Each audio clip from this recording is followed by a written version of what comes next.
Добар ден! Денеска се соочуваме со петата генерација на Land Rover Discovery.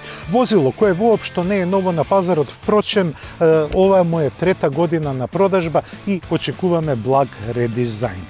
Со представувањето на Discovery од петата генерација, Land Rover како да се откажа од оној вистински мажествен изглед кој го имаше впрочем во првите 4 генерации на Discovery. Но сега повеќе личи на премиум возило, на возило како Range Rover. Впрочем, и основата на петата генерација на Discovery е базирана врз Range Rover. Кога ќе се види во внатрешноста на ГПК, тогаш си ви станува јасно дека мултифункционалноста на овој модел е извонредно голема. Дури има и верзии со трет седишта, но мислам дека тоа е потполно непотребно, бидејќи оној што го купува Discovery од петата генерација го купува не само за уживање на теренот, туку и за уживање во самата внатрешност. На задната клупа има доволно простор за уживање и за возење на долги релации.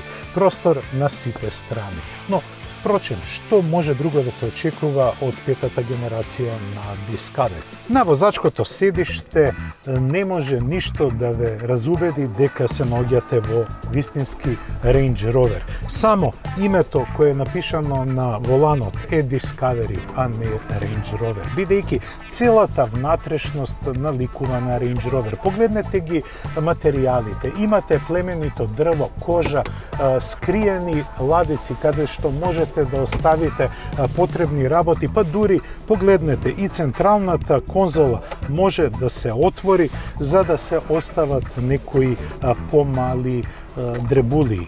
Но целиот амбиент подсетува на луксузниот Range Rover. Она што го очекуваме во рестайлингот кој треба да настапи наскоро е решението на менувачот, бидејќи сега ќе добие наместо ротациона команда ќе добие палка како и останатите производи на групацијата JLR.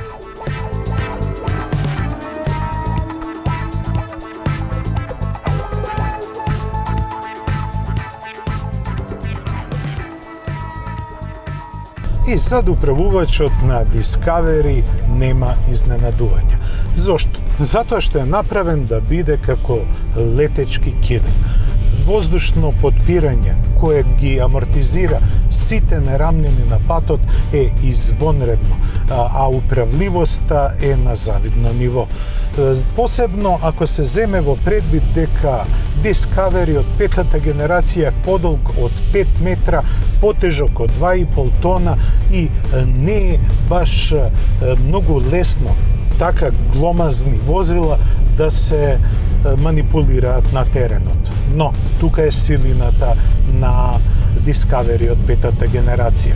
Токму на теренот, бидејќи од моје искуство, а имам големо искуство со Land и Range Rover во возење на офроуд, можам да кажам дека за него пречка не постои.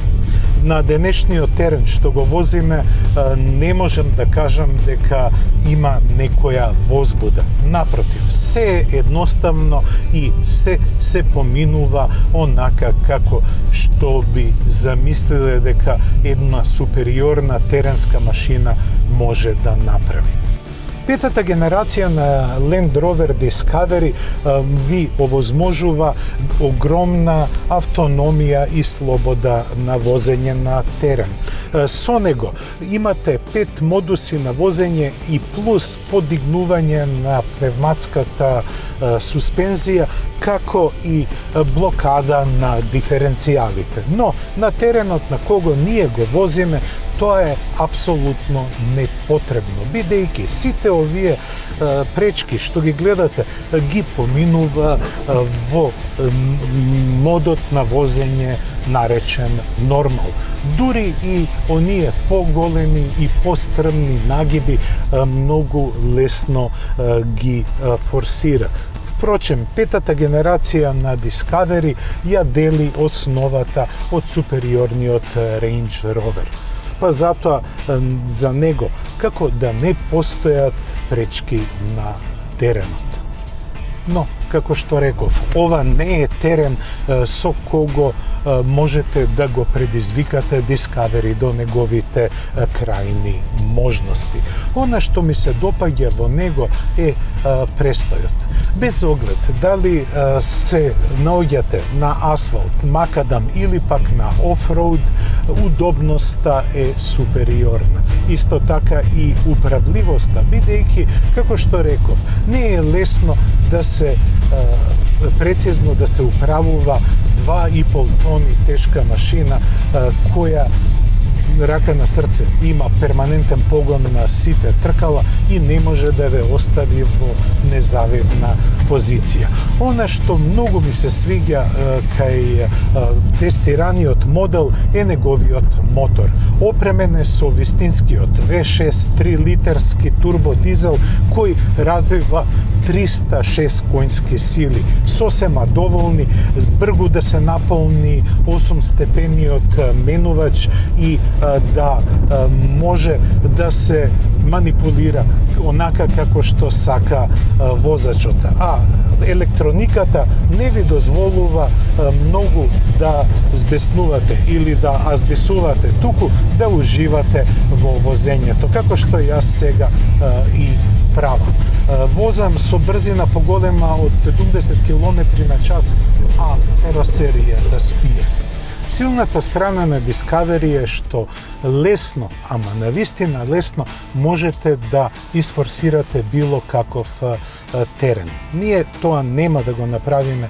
Ние само ќе поминеме онаму кај што сме поминале и со други теренски возила. Но со Discovery ова е како да се играте со кукли.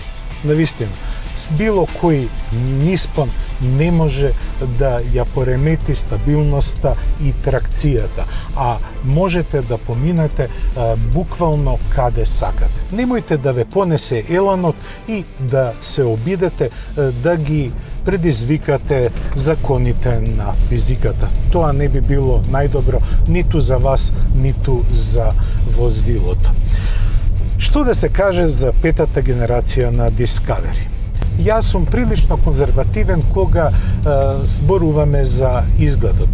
Мене најубавиот Discovery ми беше четвртата генерација, бидејќи ги имаше сите оние контури какви што треба да има едно вистинско теренско возило.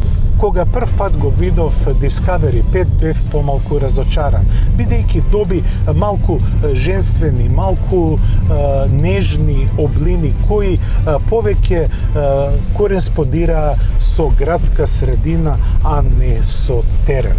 Но, сепак, неговите можности се во рамките на неговата марка, значи супериорни.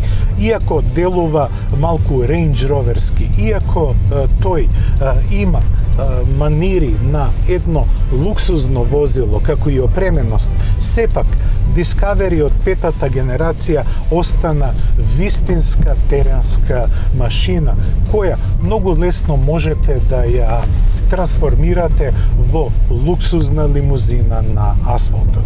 103.000 евра. Може би е многу, може би е малку. Тоа ќе оставам на вас. И на крај, што да се каже за Discovery од петата генерација? Технички, ова е одлично возило. Мислам дека нема возила вон куќата кои можат да му конкурираат по теренски можности. Се разбира дека оној кој е подготвен да плати 103.000 евра за теренско возило, мислам дека не би бил подготвен да го вади максимумот од можностите што ги нуди неговото возило. Оној што е подготвен да плати 103.000 евра, мислам дека не е подготвен својот мезимец да го доведе во екстремни можности какви што може тој да помине, зашто е впрочем и дизајниран. Тоа беше се што подготвивме за ова издание. А јас ќе продолжам да се забавувам со Discovery по беспаќата. Ве поздравувам и до следното гледање за 7 дена ви посакувам се најубаво и останете во добро здравје. До гледање.